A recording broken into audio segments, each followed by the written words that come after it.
Hello friends, welcome to daily exam bytes YouTube channel. ఈరోజు మనం April 11th current affairs గురించి చూసుకుందాం. చాలా మంచి క్వశ్చన్స్ ఉన్నాయి. వీడియో లాస్ట్ వరకు చూడండి. ఫస్ట్ క్వశ్చన్: భారతదేశం ప్రతి సంవత్సరం జ్యోతిరావు పూలే జయంతిని ఏ తేదీన జరుపుకుంటుంది? కరెక్ట్ ఆన్సర్ చూసుకుంటే ఆప్షన్ సి, ఏప్రిల్ 11th అండి. 2026లో ఆయన 200వ జయంతి ఉత్సవాల ప్రారంభం జరుగుతుందండి. జ్యోతిరావు పూలే గారు కుల వివక్ష మరియు లింగ అసమానతలకు వ్యతిరేకంగా పోరాడిన ప్రముఖ సంస్కర్త. విద్య సామాజిక మార్పుకు అత్యంత శక్తివంతమైన సాధనం అని ఆయన నమ్మారండి. సావిత్రిబాయి పూలేతో కలిసి 1848లో భారతదేశపు తొలి బాలికల పాఠశాలను ప్రారంభించారు. 1873లో సత్యశోధక్ స్థాపించి సమానత్వం మరియు సామాజిక న్యాయం కోసం పనిచేశారండి. సో మన క్వశ్చన్ ఏంటంటే, భారతదేశం ప్రతి సంవత్సరం జ్యోతిరావు పూలే జయంతిని ఏ తేదీని జరుపుకుంటుంది అంటే correct answer option C, April 11 అండి. అయితే ఈ 2026లో జరుపుకుంటున్న ఎన్నవ జయంతి అంటే 200వ జయంతి ఉత్సవాల ప్రారంభం జరుగుతుందండి. అయితే జ్యోతిరావు పూలే గారు కుల వివక్ష మరియు లింగ అసమానతలకు వ్యతిరేకంగా పోరాడిన ప్రముఖ సంస్కర్త. విద్య అనేది సామాజిక మార్పు అత్యంత శక్తివంతమైన సాధనం అని ఆయన నమ్మారు. అయితే సావిత్రిబాయి పూలేతో కలిసి ఎప్పుడండి 1848లో భారతదేశపు తొలి బాలికల పాఠశాలను ప్రారంభించారండి. అలాగే 1873లో సత్యశోధక్ సమాజ్ స్థాపించి సమానత్వం మరియు సామాజిక న్యాయం కోసం పనిచేశారండి. మీకు ఈ పాయింట్స్ గుర్తుంచుకోవాలి. నెక్స్ట్ క్వశ్చన్: అహ్మదాబాద్లోని ఏఏకేఏ స్పేస్ స్టూడియో మార్స్ నివాసాల కోసం ఇటీవల దేనిని అభివృద్ధి చేసి పరీక్షించింది? కరెక్ట్ ఆన్సర్ చూసుకుంటే option B, 3D printed radiation shield అండి. మార్స్లో బలమైన మ్యాగ్నెటిక్ ఫీల్డ్ మరియు మందమైన వాతావరణం లేకపోవడం వల్ల ప్రమాదకరమైన రేడియేషన్ ఎక్కువగా ఉంటుంది అక్కడ. సరైన రక్షణ లేకపోతే వ్యామగాములు రేడియేషన్ సిక్నెస్ మరియు దీర్ఘకాలిక కణ నష్టం వంటి ప్రమాదాలను ఎదుర్కోవాల్సి ఉంటుంది. సో ఇప్పుడు మన క్వశ్చన్ ఏంటంటే, ఎక్కడ అహ్మదాబాద్లోని ఏఏకేఏ స్పేస్ స్టూడియో మార్స్ నివాసాల కోసం ఇటీవల దేన్ని అభివృద్ధి చేసింది అంటే correct answer option B, 3D printed radiation shield అండి. ఎందుకోసం అంటే మార్స్లో బలమైన మ్యాగ్నెటిక్ ఫీల్డ్ మరియు మందమైన వాతావరణం అక్కడ ఉండదండి. అక్కడ ప్రమాదకరమైన రేడియేషన్ ఎక్కువగా ఉంటుంది. సరైన రక్షణ లేకపోతే వ్యామగాములు రేడియేషన్ సిక్నెస్ మరియు దీర్ఘకాలిక కణ నష్టం వంటి ప్రమాదాలను ఎదుర్కోవాల్సి ఉంటుంది అక్కడ. ఓకేనా? నెక్స్ట్ క్వశ్చన్: మహారాష్ట్రలో ప్రారంభించబడుతున్న భారతదేశపు తొలి పాట్ ట్యాక్సీ సేవ ఏ రెండు ప్రాంతాల మధ్య నడుస్తుంది? కరెక్ట్ ఆన్సర్ చూసుకుంటే ఆప్షన్ బి, కుర్లా టెర్మినల్ నుండి బాంద్రా ఈస్ట్ అండి. దీనిని ఆటోమేటెడ్ ర్యాపిడ్ ట్రాన్సిట్ సిస్టమ్ ఏఆర్టీఎస్ అని కూడా అంటారు. ఇది డ్రైవర్ లేని స్మార్ట్ రవాణా వ్యవస్థ అండి. మొత్తం నెట్వర్క్ పొడవు ఎంత అంటే సుమారు 8.85 కిలోమీటర్లు అండి. ప్రతి పాడ్లో గరిష్టంగా 6 మంది ప్రయాణించవచ్చు. గరిష్ట వేగం గంటకు 40 కిలోమీటర్లు అండి. సో మన క్వశ్చన్ ఏంటంటే, ఎక్కడది? మహారాష్ట్రలో ప్రారంభించబడుతున్న భారతదేశపు తొలి ఏంటిది పాట్ ట్యాక్సీ ఏఆర్టీఎస్ సేవ ఏ రెండు ప్రాంతాల మధ్య నడుస్తుంది అంటే కరెక్ట్ ఆన్సర్ కుర్లా టెర్మినల్ నుండి బాంద్రా ఈస్ట్ వరకు అండి. అయితే ఈ ఏఆర్టీఎస్ ఫుల్ ఫామ్ ఏంటంటే ఆటోమేటెడ్ ర్యాపిడ్ ట్రాన్సిట్ సిస్టమ్ అండి. ఇది డ్రైవర్ లేని స్మార్ట్ రవాణా వ్యవస్థ. మొత్తం నెట్వర్క్ పొడవు ఎంత అంటే 8.85 కిలోమీటర్లు. ప్రతి పాడులో గరిష్టంగా ఎంతమంది అండి? 6 మంది ప్రయాణించవచ్చు. గరిష్ట వేగం గంటకు 40 km/h అండి. ఓకేనా? నెక్స్ట్ క్వశ్చన్: ఓరియన్ అంతరిక్ష నౌక సురక్షితంగా సముద్రంలో దిగడంతో విజయవంతంగా పూర్తయిన అంతరిక్ష మిషన్ ఏది? కరెక్ట్ ఆన్సర్ ఆప్షన్ ఏ, ఆర్టెమిస్ 2 అండి. మనం ఆల్రెడీ దీని గురించి డిస్కస్ చేసాం ఇంతకుముందు వీడియోస్లో. సో ఇప్పుడు ఇది పూర్తయింది మిషన్. ఈ మిషన్ ఏప్రిల్ 11, 2026న ఉదయం 5:37 ఇండియన్ స్టాండర్డ్ టైంకు పసిఫిక్ మహాసముద్రంలో సురక్షితంగా ముగిసిందండి. Reid Wiseman, Victor Glover, Christina Koch, Jeremy Hansen ఈ మిషన్లో పాల్గొన్నారు. మనం ఆల్రెడీ ఇంతకుముందు వీడియోస్లో దీని గురించి చెప్పుకున్నాం. అయితే ఇప్పుడు ఇక్కడ క్వశ్చన్ ఏంటంటే, ఏదండి? ఓరియన్ అంతరిక్ష నౌక సురక్షితంగా సముద్రంలో దిగడంతో విజయవంతంగా పూర్తయిన అంతరిక్ష మిషన్ ఏదంటే ఆర్టెమిస్ 2. ఇది ఎప్పుడు ఎక్కడ ల్యాండ్ అయిందంటే ఏప్రిల్ 11, 2026న 5:37 ఇండియన్ స్టాండర్డ్ టైంకు పసిఫిక్ మహాసముద్రంలో సురక్షితంగా దిగిందండి. అయితే ఈ మిషన్లో ఎవరు పాల్గొన్నారంటే Reid Wiseman, Victor Glover, Christina Koch, Jeremy Hansen ఈ మిషన్లో పాల్గొన్నారు. అయితే ఈ మిషన్ మరికొన్ని వివరాలు తెలుసుకుంటే, 10 రోజుల చంద్రుని చుట్టూ ప్రయాణం చేశారండి. 7 లక్షల మైళ్ళకు పైగా దూరం ప్రయాణించారు. జీవన సహాయక వ్యవస్థను పరీక్షించారు. అంతరిక్షం నుండి సంపూర్ణ సూర్యగ్రహణాన్ని కూడా చూశారు. తదుపరి దశ ఆర్టెమిస్ 3 మిషన్కు డేటా ఉపయోగపడుతుంది. ఇందులో తొలి మహిళ మరియు వర్ణ వివిధత కలిగిన వ్యక్తిని చంద్రునిపై దించనున్నారండి. ఓరియన్ అంతరిక్ష నౌక సెకనుకు 11-12 కిలోమీటర్ల వేగంతో ప్రవేశించిందండి. ఇది గత 5 దశాబ్దాల తర్వాత తొలి మానవ చంద్ర మిషన్. ఇది మానవ అంతరిక్ష యాత్రలో కొత్త యుగానికి నాందండి. సో, ఈ కీ పాయింట్స్ కూడా గుర్తుంచుకోవాలి. రాష్ట్రపతికి రాజీనామా సమర్పించి ఢిల్లీ హైకోర్టు మాజీ న్యాయమూర్తి పదవికి ఇటీవల ఎవరు రాజీనామా చేశారు అంటే కరెక్ట్ ఆన్సర్ ఆప్షన్ ఏ యశ్వంత్ వర్మ అండి. ఢిల్లీ అధికారిక నివాసంలో కాలిపోయిన నగదు రికవరీకి సంబంధించిన వివాదం తర్వాత ఆయన రాజీనామా చేశారండి. మీరు ఆల్రెడీ న్యూస్లో చూసే ఉంటారు దీని గురించి. భారత రాజ్యాంగంలోని ఆర్టికల్ 124 మరియు 218 ప్రకారం సుప్రీంకోర్టు మరియు హైకోర్టు న్యాయమూర్తులను ప్రొవెన్ మిస్బిహేవియర్ లేదా ఇన్కెపాసిటీ ఆధారంగా రాష్ట్రపతి తొలగించవచ్చండి. సో, ఈ ఆర్టికల్స్ కూడా గుర్తుంచుకోవాలి. ఇప్పుడు మన క్వశ్చన్ ఏంటంటే రాష్ట్రపతికి రాజీనామా సమర్పించి ఎవరండి ఢిల్లీ హైకోర్టు మాజీ న్యాయమూర్తి పదవికి ఇటీవల ఎవరు రాజీనామా చేశారు అంటే కరెక్ట్ ఆన్సర్ ఆప్షన్ ఏ యశ్వంత్ వర్మ అండి. అయితే ఢిల్లీ అధికారిక నివాసంలో కాలిపోయిన నగదు రికవరీకి సంబంధించిన వివాదం తర్వాత ఆయన రాజీనామా చేశారు. అయితే భారత రాజ్యాంగంలో ఆర్టికల్ ఏవండి 124 మరియు 218 ప్రకారం సుప్రీంకోర్టు మరియు హైకోర్టు న్యాయమూర్తులను ప్రొవెన్ మిస్బిహేవియర్ లేదా ఇన్కెపాసిటీ ఆధారంగా రాష్ట్రపతి తొలగించవచ్చండి వాళ్ళని. ఓకేనా. Next question. లేహ్లో ఏప్రిల్ 10న 61 ఏళ్ల వయసులో మరణించిన లైన్ ఆఫ్ లడఖ్గా ప్రసిద్ధి చెందిన వ్యక్తి ఎవరు?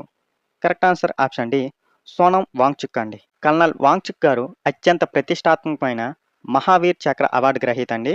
1999 కార్గిల్ యుద్ధంలో ఆయన చేసిన సేవలకి ఈ అవార్డు అందించారు. కార్గిల్ యుద్ధంలో గ్యాలంటరీ సిటిజన్ పొందిన తొలి అధికారి ఆయనేనండి. సో, గుర్తుంచుకోవాలి. ఎప్పుడండి లేహ్లో ఏప్రిల్ 10న 61 ఏళ్ల వయసులో మరణించిన ఏమంటారు ఆయన్ని లైన్ ఆఫ్ లడఖ్గా ప్రసిద్ధి చెందిన వ్యక్తి ఎవరు అంటే correct answer option D Sonam Wangchuk అండి. కల్నల్ వాంగ్చుక్ గారు అత్యంత ప్రతిష్టాత్మకమైన ఏదండి మహావీర్ చక్ర అవార్డు గ్రహీత అండి. కార్గిల్ యుద్ధం ఎప్పుడు 1999లో ఆయన చేసిన సేవలకు ఈ అవార్డు అందించారండి. కార్గిల్ యుద్ధంలో గ్యాలంటరీ సిటేషన్ పొందిన తొలి అధికారి కూడా ఆయనేనండి. ఓకేనా. Next question. భారత రాజ్యాంగం తాజా సంచికను తొలిసారిగా దేవనాగరి లిపిలో ఏ భాషలో విడుదల చేశారు? Correct answer option B Sindhi అండి. ఈ సంచికను సిపి రాధాకృష్ణన్ గారు విడుదల చేశారండి. పర్షియన్ లిపిలో కూడా ఒక సంచిక ఉంది అరబిక్లో. ఇంతకుముందు విడుదల చేసిన భాషల గురించి కూడా చూసుకుంటే తమిళం మరియు గుజరాతీని చేశారండి ఫిబ్రవరి 21, 2020 అంతర్జాతీయ మాతృ దినోత్సవం సందర్భంగా. అలాగే సంతాలీ భాషలో కూడా చేశారు డిసెంబర్ 25, 2025లో ఓల్డ్ చికీ లిపిలో. అలాగే డోంగ్రీ భాషను కూడా చేశారు ఏప్రిల్ 8, 2023. ఇది మొదటి సంచిక అండి.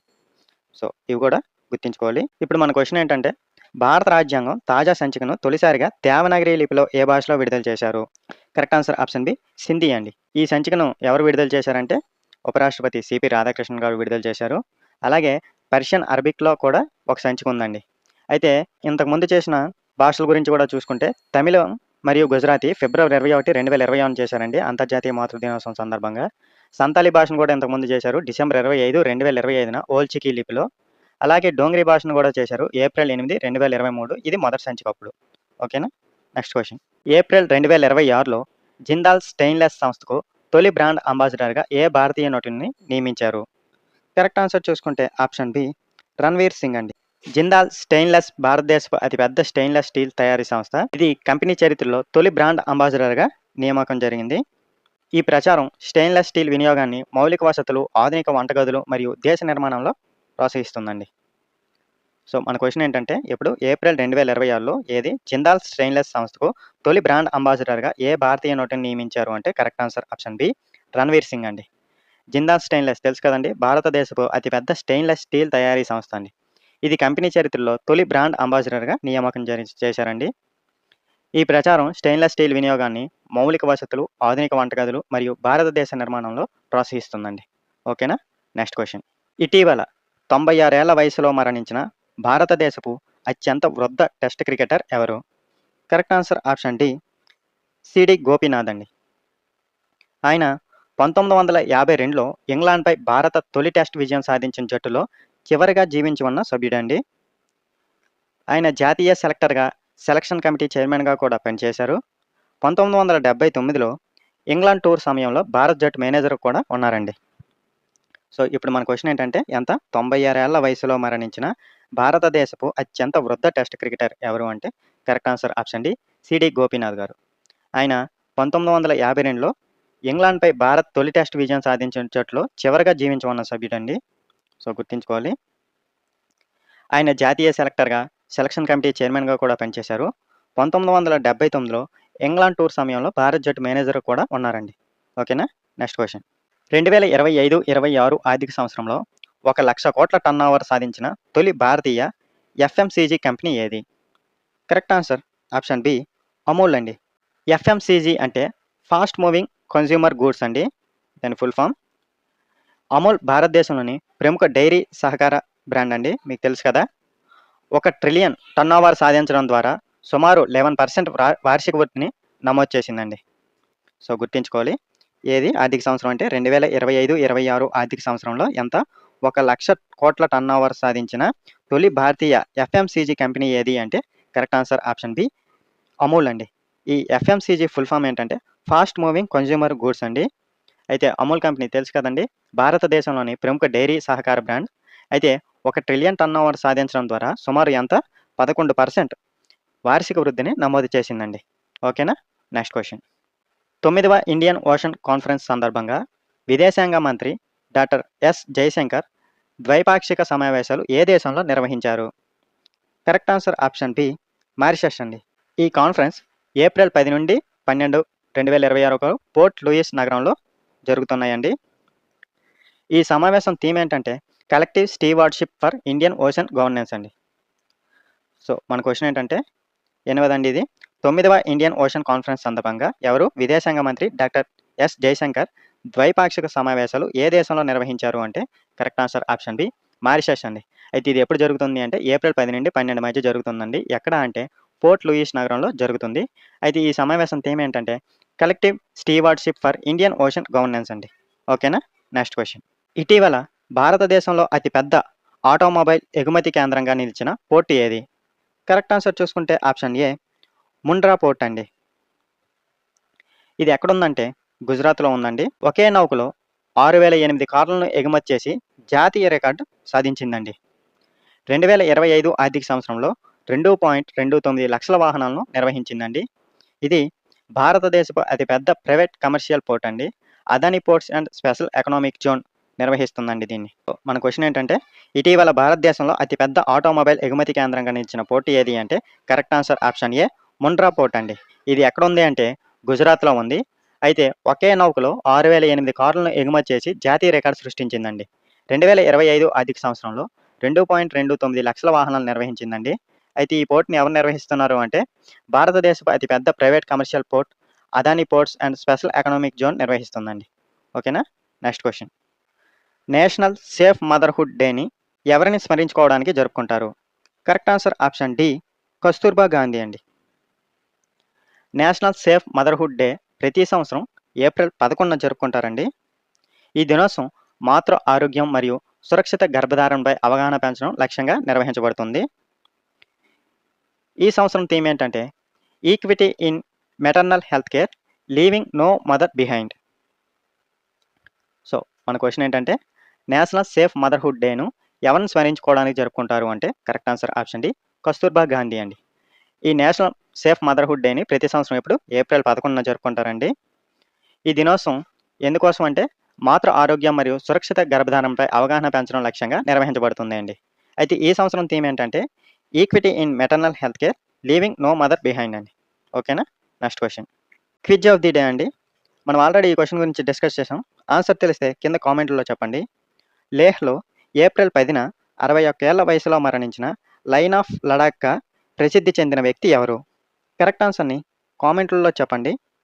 ఈ వీడియో మీకు ఉపయోగపడితే లైక్ చేయండి, అలాగే మీ ఫ్రెండ్స్కి కూడా షేర్ చేయండి. ఇలాంటి కరెంట్ అఫైర్స్ కోసం మా ఛానల్ని సబ్స్క్రైబ్ చేయండి. Thank you for watching.